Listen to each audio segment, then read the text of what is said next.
நேரம் காலையில 5 மணி. அலாரம் அடிக்கிறதுக்கு முன்னாடியே ரகு எந்திரிச்சு உட்கார்ந்து இருந்தான். என்ன எல்லாரும் அப்படி பாக்குறீங்க? அலாரம் அடிக்கிறதுக்கு முன்னாடி இவன் எந்திரிச்சு உட்கார்ந்துருக்கானே, இவனுக்கு இது பழக்கம் இருக்கும்னு நினைக்கிறீங்களா? இது என்னோட பழக்கம் இல்ல, என்னோட கடமை. என்னோட இது மிடில் கிளாஸ் ஃபேமிலி. என் பேரு ரகு.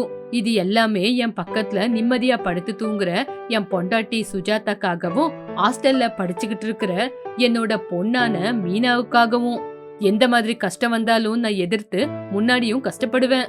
எந்திரிச்சு பாத்ரூம்குள்ள போனா முன்னாடி இருக்கிற கண்ணாடிய பார்த்தான். கண்ணாடியில பைக்கு, ஸ்கூலு, லைட்டு தெரிஞ்சுக்கிட்டு இருந்தது. அத பார்த்து சின்னதா சிரிச்சுக்கிட்டே, இதுக்கு முன்னாடி நீங்க கண்ணாடியில பாத்தீங்களே, அவங்கதான் என்னோட நண்பருங்க. அவங்கள மறக்கணும்னு நினைச்சாலும் அவங்க மட்டும் என்ன மறக்க மாட்டாங்க. உங்களுக்கு என்னோட வார்த்தை புரியல இல்ல?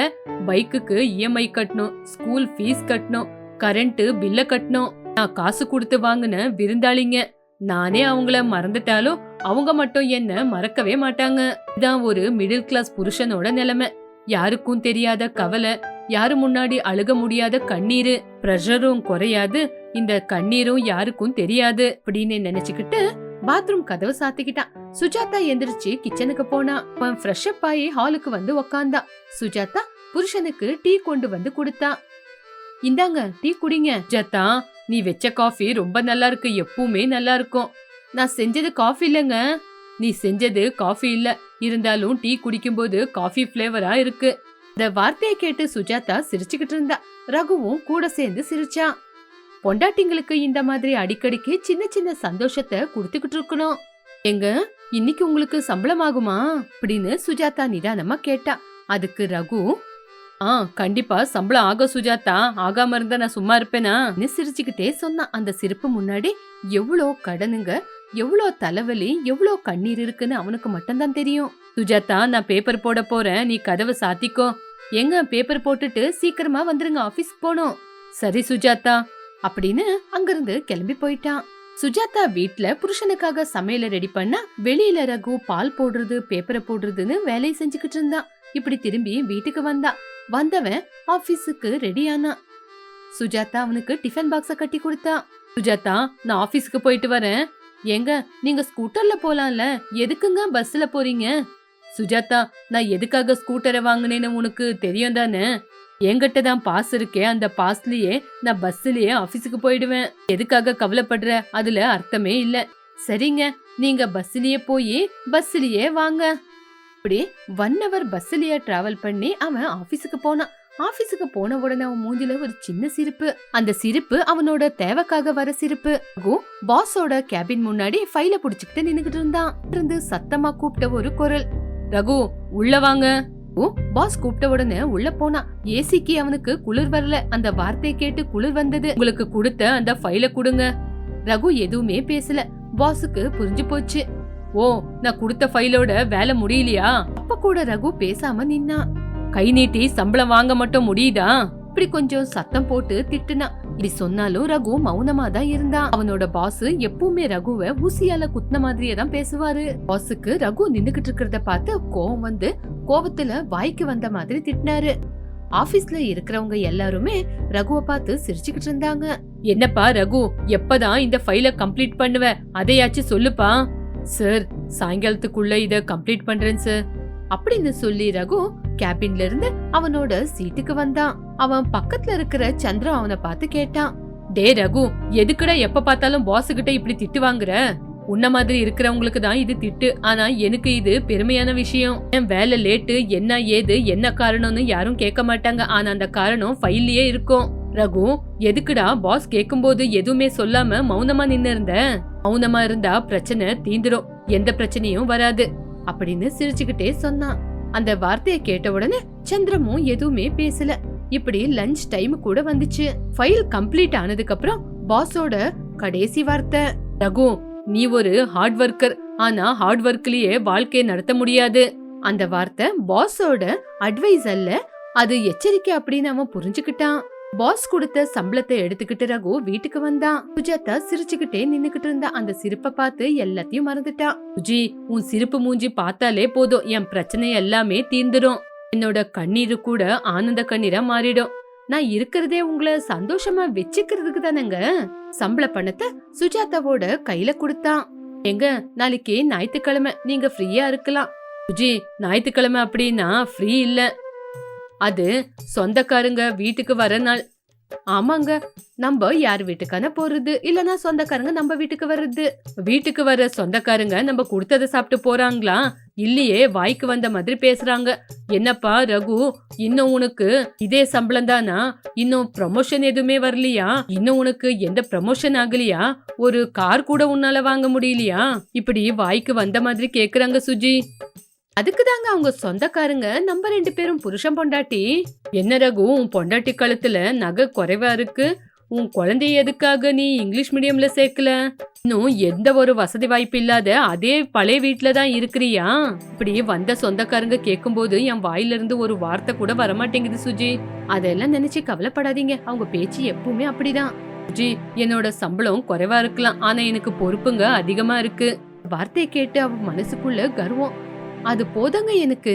அந்த வார்த்தையை கேட்டு அவனும் நிம்மதியா தூங்குனான். மறுநாள் ஆபீஸ்ல ரகுவோட பாஸ் ஒரு ஃபைலை எடுத்துக்கிட்டு ரகு கிட்ட வந்து, ரகு, இந்த புது ப்ராஜெக்ட உங்க கையில குடுக்கறேன், 3 நாள்ல இந்த ஃபைல் கம்ப்ளீட் ஆகணும். அந்த வார்த்தையை கேட்ட உடனே அது அவனுக்கு பெரிய பரீட்சை அப்படின்னு முடிவு பண்ணான். இவனுக்கா ப்ராஜெக்ட், இவனால என்ன முடியும்னு எல்லாரும் அவனை கேவலமா பார்த்தாங்க. ரகு அதை கவனிச்சு ஒரு வார்த்தை கூட பேசல. ஆனா மனசுல, இப்ப நான் யாருன்னு ப்ரூவ் பண்ணி காட்ட எனக்கு ஒரு சமயம் கிடைச்சதுன்னு நினைச்சா. இந்த விஷயத்த வீட்டுக்கு வந்து பொண்டாட்டி கிட்ட சொன்னா அவளுக்கு பயம் ஆகல. அவளும் ஆசைப்பட்டா. ஒரு நொடி கூட அவ யோசிக்காம, எங்க உங்களால முடியும், நீங்க சாதிப்பீங்க, என்ன ஆனாலும் நான் இருப்பேங்க உங்க கூட அப்படின்னு சொன்ன உடனே சந்தோஷப்பட்டான். இப்படி 3 நாளுக்கு அப்புறம் ரகு பாஸ் முன்னாடி ஃபைலோட நின்னா. ஆபீஸ் ஸ்டாஃபுங்க எல்லாம் சைலண்டா பாத்துக்கிட்டு இருந்தாங்க. ஒரு பேஜ் திருப்பும் போதும் அவங்க முகத்துல மாற்றம் தெரிஞ்சது. ரகு, இந்த ப்ராஜெக்ட நான் நினைச்சு கூட பாக்கல. இதனால நம்ம கம்பெனிக்கு எவ்வளவு பெரிய ப்ராஃபிட் தெரியுமா? உங்களை டீம் லீடரா ப்ரமோஷன் பண்ற, உங்களுக்கு சேலரியும் அதிகமாக போகுது. அந்த வார்த்தை கேட்டு ரகுவோட நெஞ்சே வெடிக்கிற மாதிரி இருந்தது. ரகு சந்தோஷமா கேபின்ல இருந்து வெளியே வந்தா. அதே சந்தோஷத்தோட வீட்டுக்கு வந்து பொண்டாட்டிகிட்டயும் சொன்னான், சுஜாதா, இன்னைக்கு நான் ஜெயிச்சிட்டேன்டி. அந்த வார்த்தையை கேட்ட உடனே சுஜாதாவும் சந்தோஷப்பட்டா. மறுநாள் காலையில வழியில சொந்தக்காரங்களை பார்த்தான். என்ன ரகு, உன் கம்பெனில உன்னோட பேரு ரொம்ப ஃபேமஸ் ஆயிருக்கான், உனக்கு ப்ரமோஷன் வந்திருக்கான், சம்பளத்தை கூட ஏத்திட்டாங்களாமே. அன்னைக்கும் நான் தான், இன்னைக்கும் நான் தான். பாக்குற உங்க பார்வையில தான் மாற்றம் தெரியுது. சொந்தக்காரங்க எதுவுமே பேசாம கிளம்பி போயிட்டாங்க. பிரச்சனை வந்தா எதிர்த்து நிக்கணும், கோவம் வந்தாலும் அந்த கோவத்தை காட்டக்கூடாது. அதுதான் நம்ம மிடில் கிளாஸோட நிலைமை. ரகு அவனோட ப்ரமோஷனோட அவன் பொண்டாட்டி குழந்தையோட சந்தோஷமா வாழ ஆரம்பிச்சான். அந்த ஊருக்கு பஸ் ஒரு நாளைக்கு 2 தடவை தான் வரும். அந்த ஊரோட பேரு மந்தாரப்பள்ளி. அந்த ஊர்ல இருக்கிற சுப்பையா வாத்தியார் அப்படின்னா எல்லாருக்கும் ரொம்ப பிடிக்கும். அவரு பசங்களுக்கு பாடத்தை கத்து கொடுக்கறது மட்டும் இல்லாம அந்த ஊரு ஜனங்களுக்கு நல்லது கெட்டது எடுத்து சொல்லுவாரு. 60 வயசு தாண்டினா கூட அவரோட மூஞ்சில ஒரு தெளிவு, தைரியம் அப்படிங்கறது எப்பவுமே இருக்கும். வெள்ளை லுங்கி, பெருசா பொட்டு வச்சுக்கிறது, தோல் மேல துண்டு, பாக்குறதுக்கு கம்பீரமா இருப்பாரு. நம்ம எல்லாரும் விவசாயிங்க. நம்ம வயலுக்கு கெமிக்கல் உபயோகப்படுத்தின எந்த விதமான கொப்பராவையும் செடிங்களுக்கு போடக்கூடாது. இயற்கையா வர கொப்பராவை தான் போடணும். அப்பதான் நம்மளும் நல்லா இருப்போம், நம்மள நம்பி இருக்கிற ஜனங்களும் நல்லா இருப்பாங்க. இதுதான் நம்ம நாட்டுக்கு செய்யற பெரிய ஒரு நல்ல காரியம். எல்லாரும் இப்படிதான் இருக்கணும். நம்ம கொடுக்கற அரிசி சாப்பிட்டுட்டு அவங்க உயிர் இருக்கிற வரைக்கும் நம்மள மறக்க மாட்டாங்க. இப்படி எல்லாருக்கும் நல்லது நடக்கிற மாதிரி தான் அவரு எல்லாருக்கும் புத்திய சொல்லிக்கிட்டு இருந்தாரு. அவரோட வார்த்தையில உண்மை இருக்குன்னு ஜனங்க நம்பி வாழ்ந்துகிட்டு இருந்தாங்க. வாத்தியாரோட பொண்டாட்டி பேரு சாவித்திரி. அவங்க பேசுறது குறைவா இருந்தாலும் நல்லா வேலை செஞ்சுக்கிட்டு இருந்தாங்க. வீட்டுக்கு முன்னாடி, வீட்டுக்கு பின்னாடி அப்படின்னு காய்கறி தோட்டம், பழங்கள தோட்டம், இப்படி நிறைய செடிங்களை வளர்த்துக்கிட்டு இருந்தாங்க. இங்க பாருங்க மரம் கொடிங்களா, நீங்க நல்லா இருக்கணும்னு உங்களுக்கு என்னால முடிஞ்ச சத்தான ஆகாரத்தை தான் போட்டுக்கிட்டு இருக்கேன். நீங்களும் உங்களுக்கு தேவையான அளவுக்கு எல்லாத்தையும் சாப்பிட்டுட்டு எங்க உடம்பு நல்லா இருக்கிற மாதிரி எங்களுக்கு நல்ல விதமா பழங்களை கொடுங்க அப்படின்னு சொல்லிக்கிட்டு இருந்தாரு. வீட்டாண்டையே காய்கறி நிறைய செடிங்களை எந்த விதமான கொப்பராவை உபயோகப்படுத்தாம நல்ல விதமா காய்கறிய வளர்த்து அதே காய்கறியை தான் அவங்க கூட சாப்பிட்டுக்கிட்டு இருந்தாங்க. என்ன சாவித்திரி, இன்னைக்கு என்ன குழம்பு வைக்க போற? குழம்பு இல்லைங்க, இன்னைக்கு சட்னி தான் செய்யலான்னு இருக்கேன். என்ன சட்னி? வெள்ளரிக்காய் சட்னி செஞ்சுக்கிட்டு இருக்கியா? ஆமாங்க. சரி, வெள்ளரிக்காய் சட்னி செய்யும்போது கொஞ்சம் அதிகமா பக்கத்து வீட்டுக்காரங்களுக்கும் கொஞ்சம் கொடுக்கலாம் அப்படின்னு சொன்ன உடனே சாவித்திரி வெள்ளரிக்கால சட்னி ஆட்டுறதுக்கு தொடங்குனாங்க. பக்கத்து வீட்டுல தான் பரமேஸ்வரன் அப்படின்னு ஒருத்தன் இருந்தா. அவன் ரொம்ப நல்லவனும் கிடையாது, ரொம்ப கெட்டவனும் கிடையாது. ஒரு மிடில் கிளாஸ் மேனா இருந்தான். அவனோட பொண்டாட்டி பேரு தான் விமலா. வாத்தியாருக்கு எல்லாரும் ரொம்ப கௌரவத்தை கொடுத்துக்கிட்டு இருந்தாங்க. ஒரு நாள் அந்த பரமேஸ்வரனோட வீட்டுக்கு நிறைய சொந்த பந்தங்கள்லாம் வந்திருந்தாங்க. பேசிக்கிட்டு இருந்தாங்க. என்ன பரமேஷ், உங்க வீட்டுக்கு சொந்தக்காரங்க எல்லாம் வந்திருக்கிற மாதிரி இருக்கு. சத்தம் எல்லாம் பயங்கரமா கேக்குது. ஆமாங்க ஐயா, என் வீட்டுக்கு சொந்தக்காரங்க எல்லாம் வந்திருக்காங்க. அப்படியா? நீ உண்மையிலேயே கொடுத்து வச்சவன். சொந்தக்காரங்க எல்லாம் வந்து எல்லாரும் ஒன்னா உக்காந்து கூடி பேசுறது பெரிய குடுப்பனா இருக்கும். நீ கொடுத்து வச்சவன். ஐயா, ஏன்யா நீங்க கவலைப்படுறீங்க?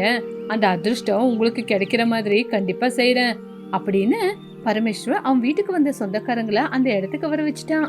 வந்த ஜனங்களோட கண்ணு அங்க இருக்கிற பழங்களோட தோட்டத்து மேல விழுந்தது. அத கவனிச்ச வாதியாரு, சாவித்திரி, வந்தவங்களோட கண்ணு மொத்தமும் நம்ம செடிங்க மேலதான் இருக்கு. ஏன் உங்க தோட்டத்துல இருக்கிற எல்லா பழங்களும் பாக்குறதுக்கே ரொம்ப அழகா இருக்குங்க ஐயா. இங்க பாருப்பா, எனக்கு பழங்களோட தோட்டம்னா ரொம்ப பிடிக்கும். இந்த ஊர்லயே எந்த விதமான கொப்பரம் அந்த மாதிரி எதுவுமே போடாம வளர்த்ததுனாலதான் இன்னைக்கு இது இவ்வளவு நல்லா பசல கொடுத்துருக்கு. எங்களுக்கு குடிக்க 2 இளநீரை கொடுங்க ஐயா. ரொம்ப சூடா இருக்கு, டாக்டர்கிட்ட போனா இளநீர் குடிக்கணும்னு சொல்றாங்க. சுதாகர் கேட்ட உடனே சுப்பையாவோட முகமே மாறி போச்சு. இப்படி பக்கத்து வீட்டுக்கு வந்த சொந்தக்காரங்க வீட்டாண்ட வந்ததை பார்த்து அவங்க, ஐயையோ, இப்ப வந்திருக்கிற சொந்தக்காரங்களுக்கு எல்லாருக்குமே இந்த தேங்காவை பிரிச்சு கொடுக்கணும்னா ரொம்பவே கஷ்டம். அதுக்குன்னு சொல்லி எல்லாருக்கும் கொடுக்காம இருக்கவும் முடியாது. ஏன்னா இவங்க சுமார் 8 பேரு இருக்காங்க அப்படின்னு சுதாகரை கூப்பிட்டு, சுதாகர், டாக்டர் சொன்னது என்னவோ உண்மைதான். ஆனா இப்ப தேங்காவை பிரிக்க முடியாது. ஏன்னா அதுல தண்ணி இல்ல, முத்தி போயிருக்கு. ஐயா வாதியாரே, அதெல்லாம் பரவாயில்ல. அதுல இருக்கிற தேங்காவாவது கொடுங்க, நாங்க சாப்பிட்டுட்டு போறோம். நாங்க சுமார் 8 பேர் இருக்கோம். எல்லாருக்கும் கொடுங்க, உங்க பேர் சொல்லி சாப்பிட்டுட்டு போறோம். எல்லாருக்கும் கொடுக்கணும்னா எங்களுக்கு எந்த பிரச்சனையும் இல்லை. ஆனா தேங்காவை சாமிக்கு கொடுக்கறோம் அப்படின்னு வேண்டிக்கிட்டு இருக்கோம். அதனாலதான் அப்படி நான் சொன்னேன். நீங்க இங்க இருந்து உங்க ஊருக்கு கிளம்பி போகுங்கல, அப்போ பஸ் ஸ்டாண்ட்ல ஒருத்தர் தேங்காய் வித்துக்கிட்டு இருக்காரு, அங்க போய் வாங்கி குடிங்க. இப்படி வாதியார் சொன்ன உடனே தேங்காய் கொடுக்க அவங்களுக்கு விருப்பம் இல்லைன்னு தான் சொல்றாங்கன்னு புரிஞ்சுக்கிட்டாங்க. அவனோட பொண்டாட்டியான கமலா, குறைஞ்சது இந்த கொய்யா பழத்தையாவது கொடுக்கலாம்ல. கொய்யா பழத்தை பிரிச்சு கொடுக்க எந்த பிரச்சனையும் இல்லம்மா. ஆனா இப்போ கொய்யா பழத்துல பூச்சி இருக்கு. அதை உங்களுக்கு கொடுத்தா நீங்க சாப்பிடுறது நல்லதா இருக்காது. அப்புறம் என்ன திட்டிக்கிட்டே சாப்பிடுவீங்க. அதுக்கு தான் கொடுக்கறது இல்ல. உடனே சாவித்திரி அம்மா கொய்யா பழத்தை பிரிச்சு கொடுத்தாங்க. அவங்களும் சாப்பிட்டுட்டு போனாங்க. அதை பார்த்து அவரு கோவப்பட்டாரு. அன்னைக்கு நைட்டு 12 மணி. எல்லாரும் நல்லா படுத்து தூங்கிக்கிட்டு இருந்தாங்க. வாதியாரும் அவங்க பொண்டாட்டியும் தூங்கிக்கிட்டு இருந்தாங்க. அந்த நேரம் பார்த்து பரமேஸ்வர் வீட்டுக்கு வந்திருக்கிற சொந்தக்காரங்க தோட்டத்துக்குள்ள நிதானமா வந்தாங்க. சுதாகர் தேங்காவை பிரிச்சா, கமலா கொய்யா பழத்தையும், கோபாலும் மாங்காய் பழம், தேகி மாதுளம் பழத்தை பிரிச்சா.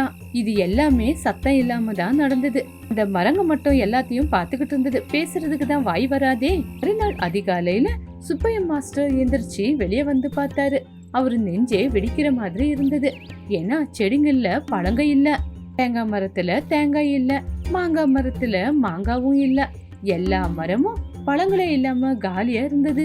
வாதியாரு ரொம்ப கவலைப்பட்டுக்கிட்டு, சாவித்ரி, சாவித்ரி அப்படின்னு சத்தமா கூப்பிட்டாரு. சாவித்ரி அம்மா பார்த்து அந்த செடிங்கள பழம் இல்லைன்னு கண்ணீர் விட்டாங்க. இது எல்லாமே அந்த பரமேஸ்வரோட வீட்டுக்கு வந்திருக்கிற சொந்தக்காரங்க செஞ்சிருக்கிற வேலைதான் அப்படின்னு பரமேஸ்வரோட வீட்டுக்கு போய் அவங்களோட சொந்தக்காரங்களை சத்தம் போட்டு கூப்பிட்டாங்க. அவங்க எல்லாரும் எதுவுமே தெரியாத மாதிரி வந்து வாசல்ல நின்னாங்க. உங்க பழத்தை பிரிச்சு சாப்பிட வேண்டிய அவசியம் எங்களுக்கு என்ன அப்படின்னு அவங்க யாருமே பயப்படாம எதிர்பேச்சு பேசி பேசி சண்டை ஆயிடுச்சு. அன்னைக்கு நைட்டு சுப்பையா வாதியாரு தூங்காம மாங்காய் மரத்துக்கு அடியில காவலுக்கு நின்னுகிட்டு இருந்தாரு. இன்னைக்கு வரட்டும், என்கிட்ட மாட்டிக்கிட்டா கண்டிப்பா காசை நான் வசூல் பண்ணதான் போறேன் அப்படின்னு யோசிச்சுக்கிட்டு இருக்கும் போது சத்தம் கேட்டுச்சு. அவரும் எதுவுமே நடக்காத மாதிரி நிதானமா நின்னுகிட்டு பாத்துக்கிட்டு இருந்தாரு. 4 பேரும் தோட்டத்துக்குள்ள வந்தாங்க. அவர்கிட்ட மாட்டிக்கிட்டாங்க. அவரும் டார்ச் அடிச்சு பார்த்தாரு. கேட்கும்போது நான் தப்பு பண்ணலன்னு வாதத்துக்கு மேல வாதமா ஆரம்பிச்சு சண்டை போட ஆரம்பிச்சாங்க. அன்னையில இருந்து அவங்களை எதுவுமே செய்ய முடியாம வாதியாரும் நைட்ல தூங்காம தோட்டத்துக்குள்ள வந்து ஏதாவது பண்ணிடுவாங்கன்னு காவல் காத்துக்கிட்டு இருந்தாங்க. சாவித்ரி, கவலைப்படாத சாவித்ரி, நம்மளோட நேர்மையை தான் அவங்க எல்லாருமே பலகீனமா எடுத்துக்கிட்டு இருக்காங்க அப்படின்னு கவலைப்பட்ட பரமேஸ்வர் வீட்டுக்கு வந்திருக்கிற சொந்தக்காரங்க சந்தோஷமா இருந்தாங்க. பழங்க எப்ப வேணுமோ அப்ப வந்து பிரிச்சு சாப்பிட்டுக்கிட்டு இருந்தாங்க. எப்பவுமே ஊருக்குள்ள கம்பீரமா நடந்துகிட்டு இருக்கிற வாதியாரு 2 நாளா ஊருக்குள்ள வரலன்னு ஊரு ஜனங்க எல்லாருமே அவங்க வீட்டுக்கு வந்தாங்க. சுப்பையா வாதியாரும் நடந்த விஷயத்த பத்தி சொன்ன உடனே இந்த ஊரு பெரியவரு அவங்க எல்லாரையும் கூப்பிட்டு எல்லாருக்கும் எச்சரிக்கை விடுத்தினாரு. இங்க பாருங்க, யாரு நீங்க எல்லாம், இனிமே சொந்தக்காரன்னு இந்த ஊருக்குள்ள உங்களை பார்த்துட்டோம்னா அப்புறம் நாங்க எல்லாருமே சேர்ந்து உங்களை ஏதாவது செஞ்சிடுவோம் அப்படின்னு சொன்ன உடனே அவங்களும் அங்கிருந்து கிளம்பி போயிட்டாங்க. சுதாகர் வந்து பரமேஸ்வர் ஐயா கிட்ட மன்னிப்பு கேட்டான். இங்க பாரு பரமேஸ்வர், உன் மேல வச்சிருக்கிற நம்பிக்கையை நீ இழந்துட்ட, இனிமே அதை சம்பாதிக்க முடியாது. பரமேஸ்வரோட வீட்டுக்கு வந்த சொந்தக்காரங்களும் கிளம்பி போயிட்டாங்க. கொஞ்ச நாள்ல பழங்க மறுபடியும் காக்க ஆரம்பிச்சது. அதை பார்த்து அவங்க ரொம்பவே சந்தோஷப்பட்டாங்க. பரமேஸ்வர் ஐயா வீட்ல இருந்து வெளியே வந்தாரு. பழங்களை பார்த்து சந்தோஷப்பட்டுக்கிட்டு இருக்கும் போது சாவித்திரம்மா வந்தாங்க. சாவித்திரி, இனிமே நான் பயப்பட மாட்டேன். பழங்களை வேணா திருட்டுத்தனம் செய்யலாம், என்னோட நம்பிக்கைய யாருமே திருட முடியாதுல்ல. இதுக்கப்புறம் எல்லாருக்கிட்டையும் எப்படி நம்ம எச்சரிக்கையா வாழணும் அப்படின்னு நம்ம தான் முடிவெடுக்கணும் அப்படின்னு சொல்லி அன்னையில இருந்து செடி மரங்கள் எல்லாம் வளர்த்துக்கிட்டு புருஷன் பொண்டாட்டி சந்தோஷமா வாழ்ந்தாங்க.